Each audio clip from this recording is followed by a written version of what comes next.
welcome back.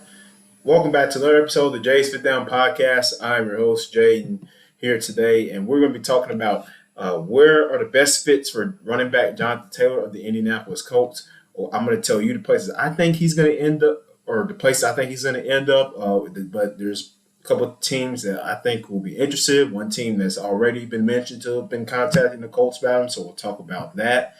As well as we'll also talk about Aaron Rodgers and the Jets. I'll share a little bit of opinion on that.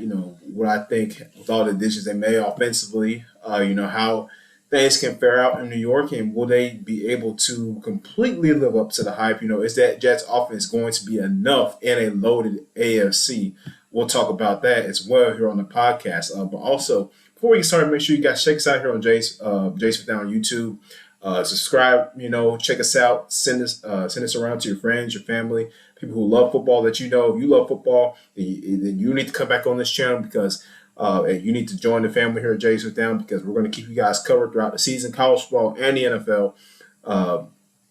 College football starts this weekend. USC is playing, I believe, as well as maybe I want to say in Notre Dame. So we got college football back this weekend. It starts actually, everybody will start playing soon here in about a week or so. So yeah, I go to Georgia State, and our first game is next Thursday against Rhode Island. So yeah, football is started back, around colleges and everything. It's that time of year. So if you guys want to make sure, you're up to date on everything, we'll stay covered with everything, and you just come on down to Jay's Fit Down. We will take care of you there. But without further ado, let's begin. All right. So, like I said, Jonathan Taylor, he is requested a trade from the Indianapolis Colts. This isn't news. He did this a while ago, but the Colts finally granted permission for him to seek a trade. So now that's officially in the air. Like they're now listening to teams, listening to calls about him and, where he might go. We'll see. Personally, I think the whole running back situation, the running back market, as we mentioned numerous times on the show, it's really been bad. Like, and these guys aren't, they're not going to get paid a lot. It's just the way it is. It's the nature of the beast. It's just how things are. It's certain, running backs are just not valued right now. They're just not valued because of their short lifespan in the NFL. So for Jonathan Taylor's sake, I hope, he goes to a team where he's got to go to a place where that team is going to sign him off the bat. They're going to give him that extension because that's what he wants. He wants to go to a fresh place where he can play and get that contract that he's seeking. So the Colts aren't really willing to do that right now because if they were, they would have paid him already. So they're not going to do it. They don't want to do it. And for his sake, Jonathan Taylor is going to have to, he wants to leave. He wants to go somewhere where he feels like he's valuable, where he feels like, he has a good chance of winning, but at the same time getting compensated fairly. And it's always that thin line right in the balance in the NFL between you, if you're a free agent or a guy that's trying to get out of your franchise, you want to go somewhere else. Like, I want to go somewhere where I can contend and win a Super Bowl, where I'm most likely not going to get paid as much. Or do I want to go to a team where maybe there's not a best chance of us winning or contending, but I'm going to get paid more money than I would be here where I'm currently at, or if I'm on a contending team. So it's always that, it's that option. Which one do I want? Okay, it's trying to find that balance. Perfect example would be DeAndre Hopkins. He ended up going to the Titans. He could have went to the Chiefs, the Bills. Any contending team, he could have went to any contending team. The Chiefs, like I said, the Chiefs, the Bills, the Ravens, anywhere. Heck, the Bengals, who for all I know, or the Jets. He could have gone anywhere. He chose to go to the Titans because that's where he felt he was going to get compensated the most fairly. So that's what it is. That's the nature of the beast. It's about the money. So that's what it is. And with Jonathan Taylor, I personally see him going to. My number one pick, though, I honestly think he would make sense on the Los Angeles Chargers. This is because Austin Eckler already requested trade a while back. They didn't really nothing festered out of that. He's still with the Chargers right now. He's a guy you can get an upgrade with Taylor over Austin Eckler. He knows that. Austin Eckler is not a top tier back. He's a very good player. Now, don't get me wrong, but he's not a top tier running back like Jonathan Taylor. Jonathan Taylor led the NFL in rushing, a year or two ago. And he played all 17 games last year, he probably could have done it again, or at least been the top 2 or top 3 in rushing yards, leading the league in rushing yards. So that's my thing with that. You get an immediate upgrade. A guy that is a between tackle guy. He can slip through between the tackles. He's a strong runner, good low center of gravity. He can catch the ball out the backfield as well, just like Austin Eckler can, because the Chargers love to throw. At least they did the last couple of years in their offense. Love to throw the ball out the backfield to Eckler, who was very good at that. But he as far as a true downfield runner, home run guy, he wasn't that type of dude. So you get Jonathan Taylor in there, he's a guy that can do that. I believe he can do that, and he's a guy, he's proved himself to do it. So you get an immediate upgrade, and it helps Justin Herbert out a lot too. So now you have a dynamic there with the back that teams have to pay attention to. This is a player out the backfield that teams have to pay attention to. Now, in addition to their big guys at receiver, and Keenan Allen, Mike Williams, Quentin Johnson, now the rookie, who has impressed so far in camp and preseason. Gerald Everett, the tight end. Like, the Chargers have some great offensive options. Now, imagine if they add Jonathan Taylor to that offense. Kellen Moore is the offensive coordinator. It's like that it could be interesting. It really could be interesting. Now, mind you, the Cowboys are the Cowboys, but when Moore was the offensive coordinator for the Cowboys have always had a decent offense. They've always had a really top 10 offense. Statistically, they've had a top 10 offense the last couple of years. I mean, it's not like their offense has been bad. It's just been Dak Prescott who's been kind of weighing them down with his turnovers and his inconsistent play. But regardless, in the grand scheme of things, their offense has been the offenses that Kellen Moore has run while being the offensive coordinator for the Cowboys has been very good. They've been good offenses. They've been very solid. They've been able to put up points consistently on a good they've been able to put up a good amount of points, and move the ball down the field for the most part, even with a subpar quarterback. So now you add a quarterback who is significantly better than Dak Prescott. Yes, he is. And Justin Herbert, come on. And you add a guy, again, with those receivers, and then you add in Jonathan Taylor at the running back position. That's a very lethal offensive style. Defensively, they still got ways to come along, but still, they're solid enough, to hold their own. The offense could be so much more dangerous. I think Jonathan Taylor, I think that's where he should go. It will make a good amount of sense. I think that would put the Chargers up a little bit more of a level in the AFC running, in that AFC gauntlet competition there, which we'll get to in a second, a little bit. But I think that would really put them up a level if they got Jonathan Taylor.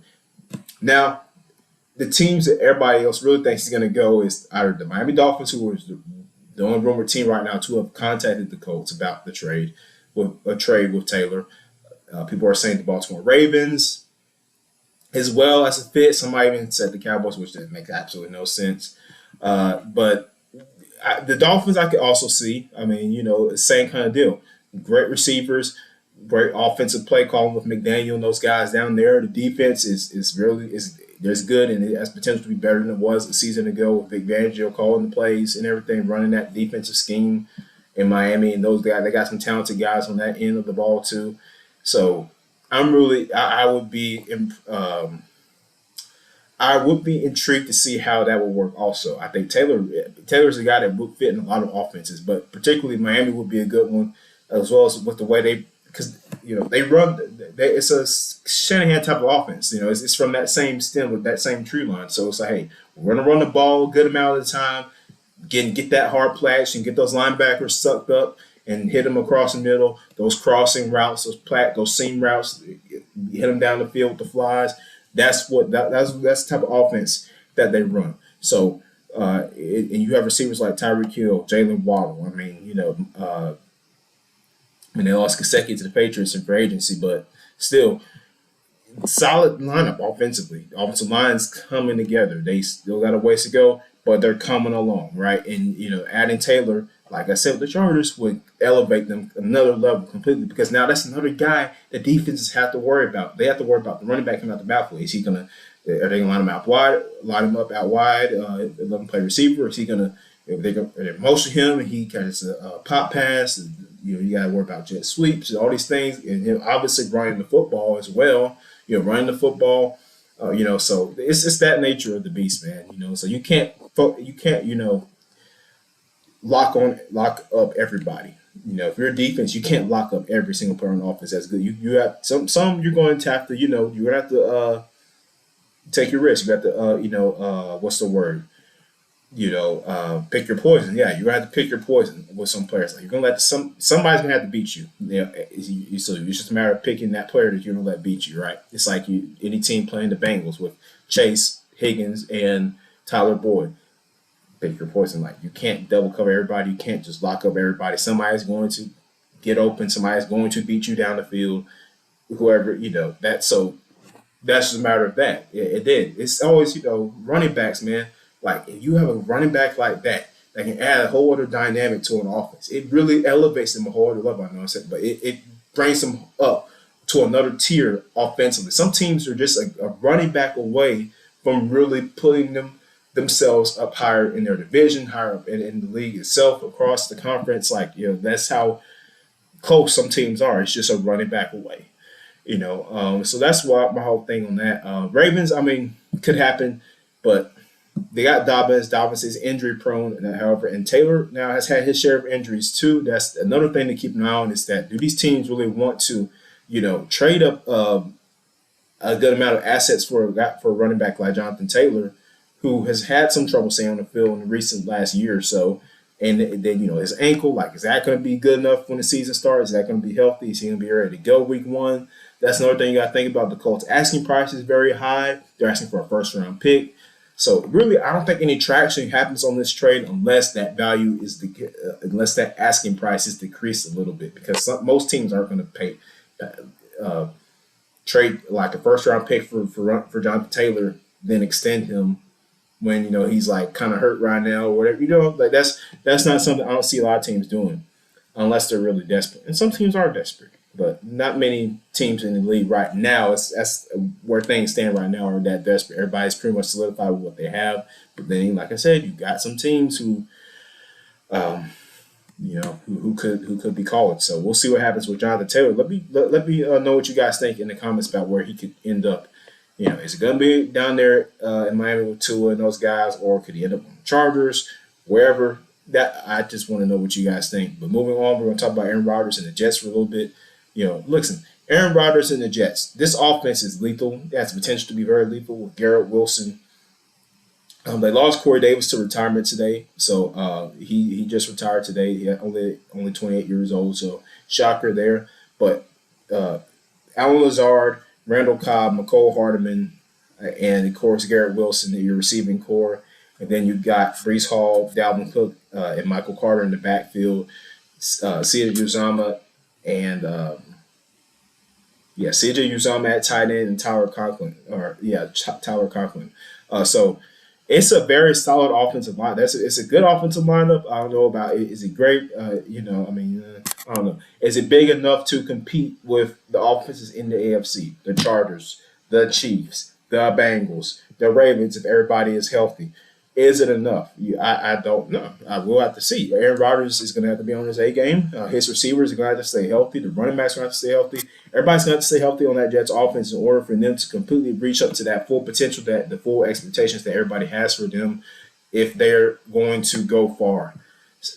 I'm just interested to see what happens right now. It's going to be really interesting to see how that works. The offensive line is going to have to hold up. When week one arrives, the offensive line is going to have to be together. They're going to have to be together for the whole season in order for everything to click how it's supposed to go. Because that defense is going to do what they're supposed to do all day. But offensively, can these guys produce? With Rodgers, you got the quarterback in there now. Everybody else is step. We already know what Garrett Wilson's going to do. It's just a matter of can Alan Lazard and Randall Cobb at his age still, McCole Harmon, can they be enough to bolster up, and open the field up for Rodgers to let it rip? And with the running backs in the backfield, can they stay healthy to provide a balance for the running game, the passing game, to where they, you can eat up the clock when you need to, move the ball efficiently down the field, let your defense finish the game and win the game for you. So that's just what I think about it. It's AFC is so stacked. It's so stacked and tough. Any team really is going to be hard for them to gain any traction because you're playing against teams like the Chiefs, the Bengals, the Ravens, the Chargers, Hey, maybe the Broncos. We'll see what they do. I don't know, but let me know what you guys think in the comments about that, and just make sure you guys stay subscribed to the channel. If you haven't subscribed already, please do so. Give us a like, comment, share with your friends, and tune back in for another episode of Jay's for Down. I'm your host Jay, and we will talk to you next time.